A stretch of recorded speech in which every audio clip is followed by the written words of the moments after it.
अब आइए हम दूसरे मॉड्यूल की तरफ देखते हैं, जॉब अपॉर्चुनिटीज़ और सर्चिंग स्ट्रेटजीज क्या है। देखिए, कोई भी फील्ड ऐसी नहीं होती है कि उसकी कोई अहमियत ना हो। आप कोई भी फील्ड में काम कीजिए, उसके अंदर अगर आप महारत हासिल करते हो तो आपको हाथों हाथ लिया जाएगा। लेकिन अगर आप कोई ट्रेंड में आने वाली फील्ड में भी अच्छी से अगर परफॉर्मेंस नहीं करते हो, तो अगर वो फील्ड अच्छी हो लेकिन आपने परफॉर्मेंस सही नहीं दिया है तो उसकी कोई अहमियत नहीं रहेगी, आप जॉबलेस ही रहोगे। तो ये some top jobs in demand across the world मैं लिस्ट यहाँ पे पेश कर रहा हूँ। सबसे पहले देखिए आप, artificial intelligence and data science, इसका बहुत ज़्यादा क्रेज़ है क्योंकि हर चीज़ में डेटा जनरेट होता है, हर चीज़ में डेटा जनरेट होता है और उस डेटा को सही से उसकी क्या पहचान करना, उस डेटा से सही तरीके से उसको एनालाइज करना, उसके अंदर जो मालूमात है उसको हासिल करना, तो ये बहुत ज़्यादा ज़रूरत है आज की।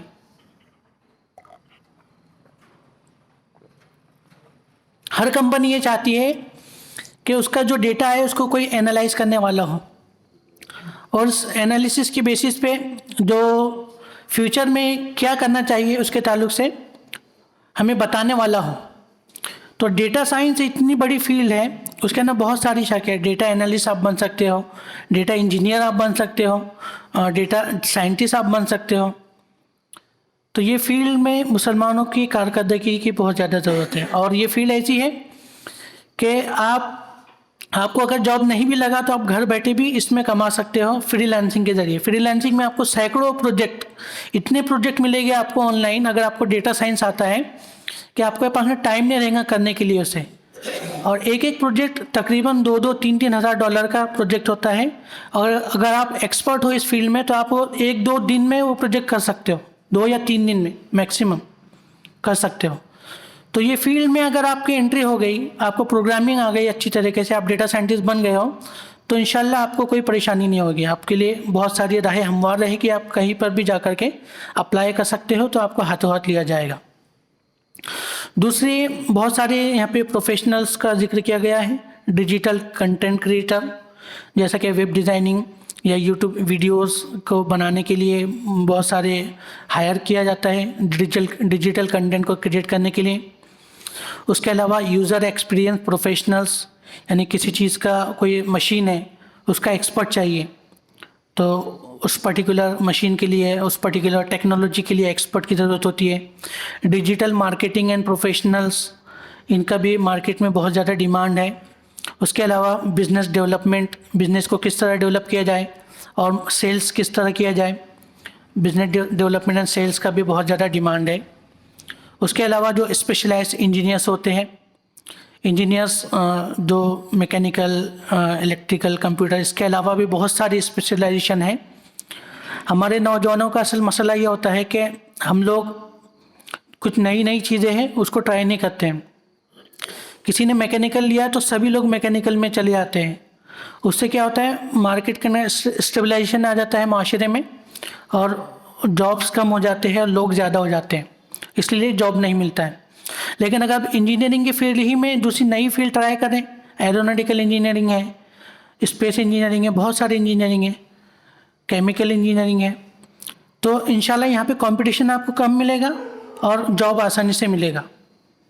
इसके अलावा जो एवरग्रीन सेक्टर है, health care professional, doctors, pharmacist, nurses, इनका भी बहुत ज़्यादा डिमांड है मार्केट में।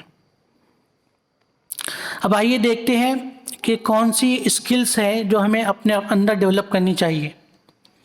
हमारे अंदर यूजुअली ये होता है, हमारे तालीमी निज़ाम इस तरह बनाया गया है कि हम लोग टेक्निकल चीज़ों पर ज़्यादा तवज्जो देते हैं, लेकिन जब आप रियल लाइफ में जॉब देने के लिए जाते हो तो टेक्निकल नॉलेज की ज़्यादा अहमियत नहीं होती। कुछ अहमियत होती है लेकिन ज़्यादा अहमियत आपकी इंटरपर्सनल स्किल्स पर दी जाती है। आपके पास कौन कौन सी सॉफ्ट स्किल्स है, आपके पास में लीडरशिप क्वालिटी है या नहीं है, आपके पास कम्युनिकेशन स्किल है या नहीं है, आपके पास प्रॉब्लम सॉल्विंग स्किल्स है या नहीं है, आप कॉन्फ्लिक्ट को किस तरह रिजॉल्व कर सकते हो, अगर किसी में झगड़ा हो गया तो आप उसको किस तरह रिजॉल्व करोगे।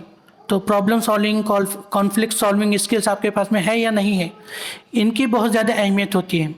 अगर आपने अपने रिज्यूमे में ये साबित कर दिया कि आपके पास में ये सारी स्किल है, सॉफ्ट स्किल्स है, जैसे कि एनालिटिकल थिंकिंग एंड इनोवेशन।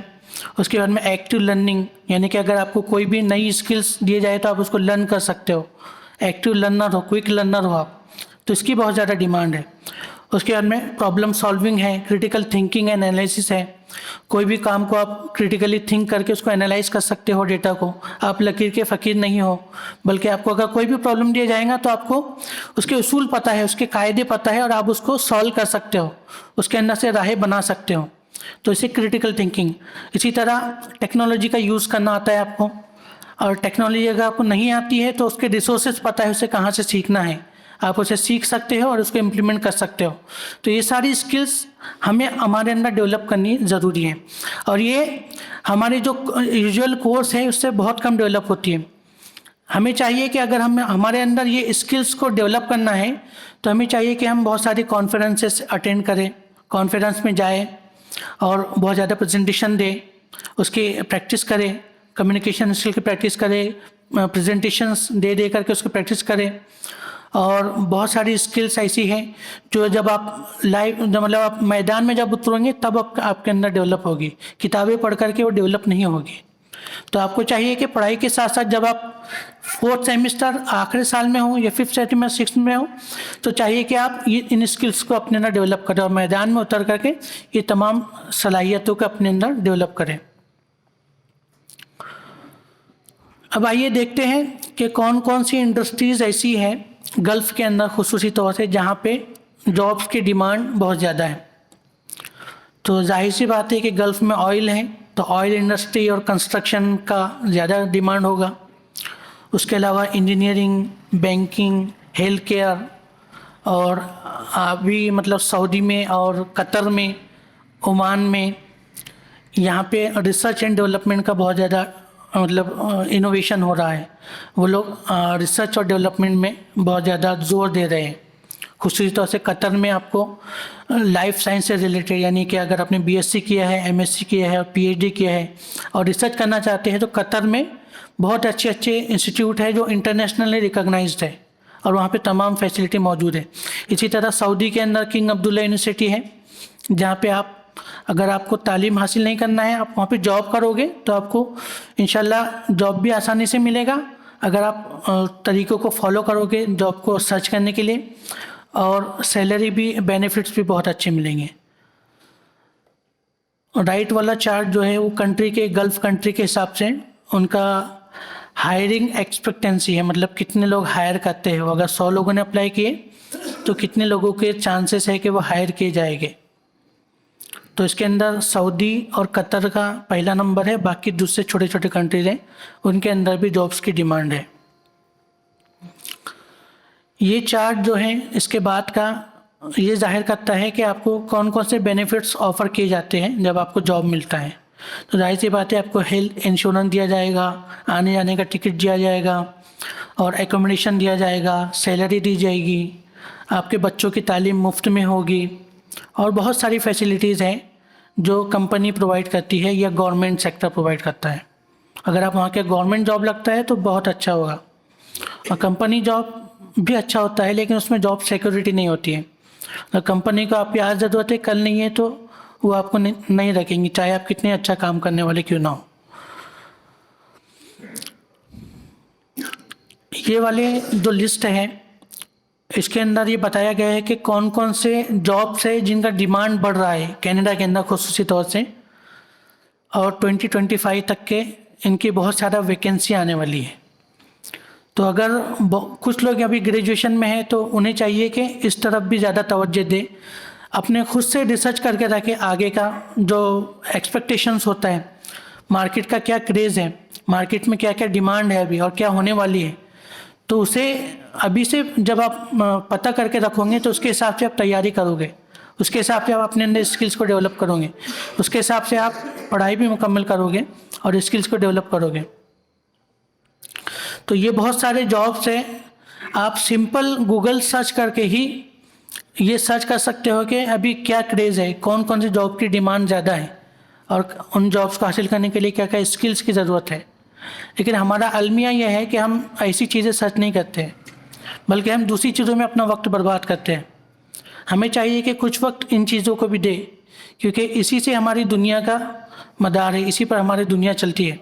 अगर हम जॉबलेस रहेंगे तो हमारी माशरे में भी कोई अहमियत नहीं है, और हमारा मतलब माशी तौर से हम कमज़ोर रहेंगे, और हमारी आने वाली नस्लों को भी पढ़ा नहीं पाएंगे जब हम खुद ही पढ़े लिखे नहीं होंगे। तो उसके बाद में यहाँ पे देखिए कुछ बेनिफिट्स का मैं लिस्ट किया हूँ जो गवर्नमेंट ऑफ कनाडा, जो यूजुअल एम्प्लॉय बेनिफिट होते हैं उसके अलावा देती है। कनाडा के अंदर आपको फ्री में हेल्थ केयर मिलेगा। आप कोई भी बड़ा से बड़ा ऑपरेशन करो आपको फ्री में रहेगा, कोई $1 $1 देने की ज़रूरत नहीं है। वहाँ पे जब आप चले गए तो आपको एक कार्ड दिया जाता है जिसे हेल्थ कार्ड कहते हैं, वो हिप हेल्थ कार्ड। तो उसके बेसिस पे आप किसी भी डॉक्टर को दिखा सकते हो, कोई भी ऑपरेशन करवा सकते हो अगर डॉक्टर रिकमेंड किया है तो एकदम फ्री सिस्टम होता है, हेल्थ केयर सिस्टम फ्री है। उसके अलावा एजुकेशन फॉर स्टूडेंट 12वीं तक के आपके तलबा को फ्री दी जाएंगी। कोई स्कूल कोई कॉलेज कितना ही बड़ा क्यों ना हो वो आपसे $1 भी नहीं ले सकता है, वो फ्री है गवर्नमेंट की तरफ से। उसके अलावा अगर आपको बच्चे हैं तो चाइल्ड बेनिफिट अप्रोक्सीमेटली $500 मंथली मिलता है, ताकि बच्चों की नशोनुमा करें, उनकी तालीम और तरबियत पे खर्च करें। हालांकि तालीम फ्री है, एजुकेशन मतलब हॉस्पिटलाइजेशन भी फ्री है, लेकिन इसके बावजूद भी government of Canada child benefit के नाम से हर वालिदैन को $500 मंथली देती है। उसके अलावा इलेक्ट्रिसिटी सपोर्ट प्रोग्राम है, यानी कि अगर आपकी इनकम मिडल है, मिडल इनकम में आप आते हैं तो आपको जो इलेक्ट्रिसिटी का बिल आता है उसमें से भी आपको डिस्काउंट देते हैं। और मज़े की बात यह है मैं वहाँ पे 3 साल रहा हूँ तो मुझे $60 पर मंथ मिलता था, लेकिन मेरा बिल आता था $40 तक के, तो $20 उल्टा उनके ऊपर जमा हो जाते हैं हर महीने। अभी मैं जब छोड़ के आया तो $700 मतलब कनाडा के गवर्नमेंट पर ही थे मेरे इलेक्ट्रिसिटी के, और इलेक्ट्रिसिटी का बिल बनने की ज़रूरत नहीं। 3 साल तक के मैं कोई बिल नहीं भर रहा हूँ इलेक्ट्रिसिटी का। तो ये वहाँ पे सहूलतें होती है, बहुत ज़्यादा सहूलतें। इसके अलावा डिसेबिलिटी बेनिफिट्स होता है। अगर आप डिसेबल हैं, अंधे हैं या फिर कोई अपाहिज हैं तो खुसूसी तौर से यहाँ पे आपको सपोर्ट दिया जाता है। $2,000-3,000 मंथली हर महीने आपको गवर्नमेंट देती है। डिसेबिलिटी सपोर्ट प्रोग्राम होते हैं उनके। उसके अलावा इमरजेंसी बेनिफिट्स गवर्नमेंट देती है, जैसा कि अभी कोविड की सिचुएशन में जिन लोगों के जॉब चले गए थे तो गवर्नमेंट ने उनको 2-2 हज़ार रुपये महीना दिया, $2,000 मंथली हर शख्स को, और फैमिली में अगर 3 लोग हैं तो उनको भी दिया। लेकिन उसने जॉब उसका छूटना चाहिए था, मतलब किसी का अगर जॉब छूट गया कोविड की वजह से तो ये इमरजेंसी प्रोग्राम्स देते हैं। अगर वहाँ पे एक दिन आपकी इलेक्ट्रिसिटी चले गई, लाइन चले गई और उसकी वजह से आपको कोई नुकसान हुआ, सब लोगों के महल्ले में एक दिन के लिए फॉर एग्जांपल लाइन चले गई, तो गवर्नमेंट दूसरे दिन आपको $100 का चेक भेज देंगे घर पे। यहाँ पे हमारे नहीं होता, लेकिन वहाँ पे गवर्नमेंट बहुत ज़्यादा सपोर्ट करती है। तो हमें चाहिए कि अगर हम अच्छी तरह मतलब ये बेनिफिट को हासिल करना चाहते हैं तो इस तरफ भी रुख करें। हम एम बनाएं कि हमें जाना है और उसके लिए क्या क्या प्रिपरेशन है हम पहले से उसकी तैयारी करके रखें। और अगर हमें नहीं पता है तो जानने वाले से पूछें, जिन्हें पता है उन्हें उनसे पूछें, सवाल करें, इंशाल्लाह आपको बताया जाएगा।